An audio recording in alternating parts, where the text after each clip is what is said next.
নমস্কার বন্ধুরা, আজ ভ্যালেন্টাইন্স ডে। তো ভ্যালেন্টাইন্স ডে স্পেশাল মেনু নিয়ে আমরা হাজির হয়ে গিয়েছি। তো আমার আজকে থাকছে মিষ্টি মন বনাম স্পাইসি হার্ট। তো একে একে আমরা এগুলিকে তৈরি করে নেব। প্রথমে আমি মিষ্টি মনটাকে তৈরি করে নেব। মিষ্টি মন তৈরি করার জন্য প্রথমেই কড়াইতে দিয়ে দেব আমি দুধ, আর তাতে দিয়ে দেব পরিমাণ মতো আটা। আটা দিয়ে এটি আমরা যেভাবে পিঠায় চালের গুঁড়ো দিয়ে কাই খুলি, এটিকেও সেভাবে করে নেব। তারপর নামিয়ে নিয়ে এতে দিয়ে দেব আমরা একটা ডিম। ডিম দিয়ে এবার এটিকে ভালো করে মাখিয়ে নেব, বেশ সুন্দর করে নরম করে অনেকক্ষণ ধরে ময়ম দিয়ে মাখিয়ে নিয়ে এবার এটিকে আবার আমরা কিছুটা তেল দিয়ে তারপর আবার ভালো করে এটিকে আমরা মাখিয়ে নেব। আমরা যখন পরে বেলবো আমাদের কিন্তু তখন আর কোনো তেল কিংবা আটার প্রয়োজন হবে না। তো আমরা এটিকে ভালো মতো মেখে নিয়ে এবার লেচি কেটে এটিকে তার থেকে ছোট ছোট লেচি কেটে নেব। এবার একটি করে লেচি গোল করে নেব। তারপর বেলুন চাকিতে আমরা এটিকে সমান চারকোনা করার চেষ্টা করব। যদি অতটা না হয় আমরা কিন্তু ছুরি দিয়ে কেটে করে নিলেও হবে। এবার আমরা শাড়িতে যেভাবে কুচি দিই এপাশ ওপাশ করে, সেভাবে কুচি দিয়ে এটিকে আমাদের করে নিতে হবে। তারপর একটু হালকা হাতে এটিকে টেনে নিতে হবে।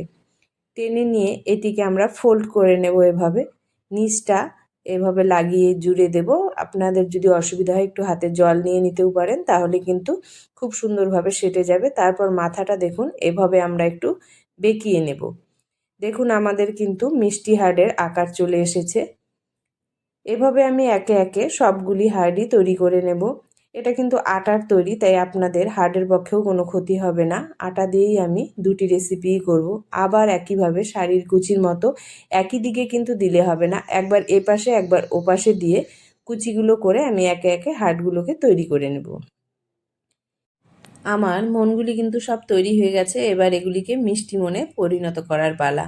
তো প্রথমেই আমি কড়াইতে তেল দিয়ে একে একে সবগুলি হার্ডকে দিয়ে দেব। এগুলিকে আমি ভালো মতো লাল লাল করে এপাশ ওপাশ করে নিয়ে ভেজে তুলে নেব।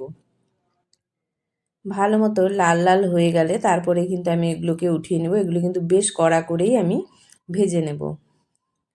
দেখুন আমাদের মনগুলি কিন্তু খুব সুন্দর লাল লাল হয়ে ভেজে উঠছে। এবার এগুলিকে তুলে নেওয়ার পালা। তো আমার মনগুলি কিন্তু খুব সুন্দর লাল হয়ে ভাজা হয়ে গেছে। এবার এগুলিকে আমি উঠিয়ে নেব।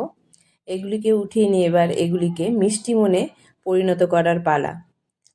এগুলিকে যেহেতু আমার মিষ্টি করতে হবে, সেজন্য এখন আমার চুলায় বসিয়ে দিতে হবে শিরা। এগুলি কিন্তু এমনি খেতেও খুব সুস্বাদু। এই ভাজা অবস্থায়ও যদি আপনারা খান তবেও কিন্তু এর টেস্ট অসাধারণ। তো আমি যেহেতু মিষ্টি মনি করব, তো একটুকে আমার মিষ্টি করতেই হবে। তো শিরা করার জন্য কড়াইতে দিয়ে দেব চিনি।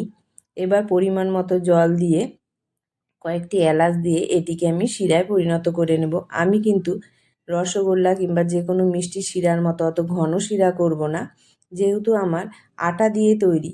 তো খুব অল্পতেই কিন্তু সোক করে নেবে শিরাগুলো।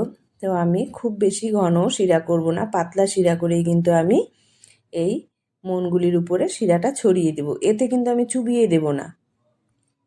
এটি উপর থেকে ছড়িয়ে দেওয়ার কারণে এটি মিষ্টিও হবে আবার কুড়মুড়েও থাকবে। আর আমরা যদি শিরায় চুবিয়ে দিই তাহলে কিন্তু এটি নরম হয়ে যাবে।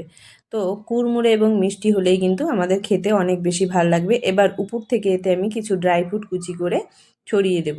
দেখুন আমাদের মিষ্টি মন কিন্তু খুব সহজেই তৈরি হয়ে গেল। এটি কিন্তু স্বাস্থ্যকরও বটে আবার সুস্বাদুও বটে। তো কত সুন্দর একটা আমরা রেসিপি কিন্তু তৈরি করে ফেললাম। এবার আমাদের চলে যেতে হবে আমাদের স্পাইসি হার্টের দিকে। মিষ্টি মন তৈরি হয়ে গেল। এবার এটিকে রেখে এখন আমরা চলে যাচ্ছি স্পাইসি হার্টের দিকে। তো চলুন বন্ধুরা, এবার শুধু মিষ্টি হলে তো চলবে না, একটু স্পাইসিও জীবনে দরকার। তো স্পাইসি হার্টটাও আমরা তৈরি করে নিই। তার জন্য পুর তৈরি করে নিতে হবে প্রথমেই আমাদের। সেই পুর তৈরি করার জন্য আমাদের লাগবে মটর ডাল, সেটা আমি ভিজিয়ে রেখেছিলাম। তার সঙ্গে লাগবে মটরশুঁটি, ধনেপাতা, কাঁচা লঙ্কা, আদা ও রসুন, সব কিছু একসাথে মিশিয়ে আমি কিন্তু মিক্সিতে পেস্ট করে নেব। এবার কড়াইতে অল্প পরিমাণে তেল দিয়ে তাতে দিয়ে দেবো অল্প হিং দিয়ে এবার আমরা যে পেস্টটি তৈরি করে নিয়েছিলাম সেটি কড়াইতে ছেড়ে দেব এবং নুন হলুদ দিয়ে ভালো করে এটিকে নাড়াচাড়া করে নেব। তারপর দিয়ে দেব কাশ্মীরি লঙ্কার গুঁড়ো, চাট মশলা ও ধনেপাতা কুচি। সব কিছু দিয়ে আমরা এটিকে ভালো করে নাড়াচাড়া করে দেখুন আমাদের পুর কিন্তু তৈরি হয়ে গেছে। পুরটা নামিয়ে নেব। এবার আমরা ব্যাটারের জন্য নিয়ে নেব আটা, তার সাথে নুন ও নিয়ে দেব কিছু জোয়ান আর অল্প তেল দিয়ে এটিকে আমরা ভালো করে ময়ান দিয়ে নেব। এখানে কিন্তু আমরা কাই খুলব না, ময়াম দিয়েই এখানে আমরা ব্যাটারটা তৈরি করে নেব।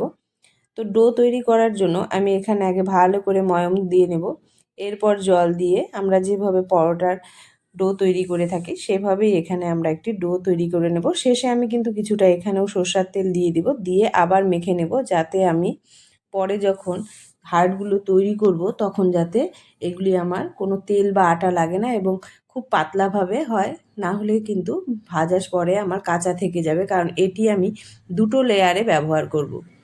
প্রথমে আমি এরকম একটি রুটির মতো গোল করে উঠিয়ে নেব, তারপর একই মাপের আরেকটি আবার আমি রুটি করে নেব।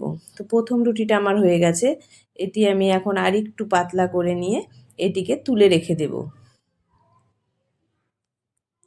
এবার আমি দ্বিতীয় লেয়ারেরটিও করে নিচ্ছি। এটিকেও খুব সুন্দর করে আমরা পাতলা করে বেলে নেব। সমান না হলেও কোনো চিন্তা নেই, একটি লেয়ারের উপরে যখন আর একটা লেয়ার আপনারা দেবেন তখন ছুরি দিয়ে কিন্তু কেটে সমান করে নিলেই আমাদের হয়ে যাবে। তাই একই মাপের একদম হতে হবে এমন কোনো ব্যাপার নেই, আপনারা যতটা পারবেন পাতলা করার চেষ্টা করবেন, গোল হোক বা না হোক। এবার কিন্তু প্রথম রুটিটা আমরা দিয়ে এর মধ্যে আমরা সেই পুরটা অনেকটা পরিমাণেই দিয়ে দেব, কম করে দেব না, যাতে কোনোভাবেই স্বাদটা কম না আসে। এই পুরের স্বাদটা কিন্তু খুবই টেস্টি, এমনি এমনিও আপনারা এটি খেতে পারবেন বা এই পুর দিয়ে কিন্তু কচুরি বানালেও খুব ভালো লাগে। তো এবার আমি একটি রুটির ওপরে আরেকটি দিয়ে দুটো লেয়ার একসাথে করে এবার আমি দেখুন এটিকে সমান করে কেটে নেব। তো সমান না হলেও আমাদের কিন্তু চিন্তার কিছু নেই। এবার এটিকেই আমি হার্ট শেপে তৈরি করে নেব। এটি যদি ভালো মতো করে খেতে পারেন কাটলেটের থেকেও কিন্তু অনেক বেশি টেস্টি হয় এটি। এবার আমি কি করব, প্রথম লেয়ারের উপরে এটিকে আমি ডিম গুলিয়ে দিয়ে দেব। পেছন পাটটায় কিন্তু আমি এখনই দেব না, উপর লেয়ারটায় ভালো করে দিয়ে নিয়ে আমি এটিকে কড়াইয়ের তেলে ছেড়ে দেব। কড়াইতে দিয়ে নিয়ে তারপর আমি কিন্তু তার উপর পাটটায় আবার ডিমটা দিয়ে দেব। একটা পার্ট কিন্তু আমি কড়াইতে দেবার পরে দেব, আর একটা পার্টে কড়াইতে দেওয়ার আগেই আমি ডিমটা দিয়ে নেব। এবার মিডিয়াম হিটে এটিকে ভালো করে লাল লাল করে ভেজে তুলে নিলেই কিন্তু আমাদের স্পাইসি হাটটা তৈরি হয়ে যাবে। আর আরেক পাশে যখন আমি ডিমটা দেব কড়াইতে নিয়ে, তখন আমি তাতে কিছুটা কস্তুরি মেথিও দিয়ে দেব। এর জন্য এর গন্ধটাও এত সুন্দর হয় যে আপনারা না খেলে বুঝতে পারবেন না। তো আমাদের কিন্তু দুটি রেসিপি খুব সুন্দরভাবে তৈরি হয়ে গেল। মিষ্টি এবং ঝাল দুটিই আমাদের জীবনে কিন্তু প্রয়োজন। তো আপনাদের এই ভ্যালেন্টাইন্সের দিনে রেসিপি দুটি কীরকম লাগলো কমেন্ট করে অবশ্যই জানাবেন, আর ভিডিওটি ভালো লাগলে অবশ্যই লাইক ও সাবস্ক্রাইব করে দেবেন।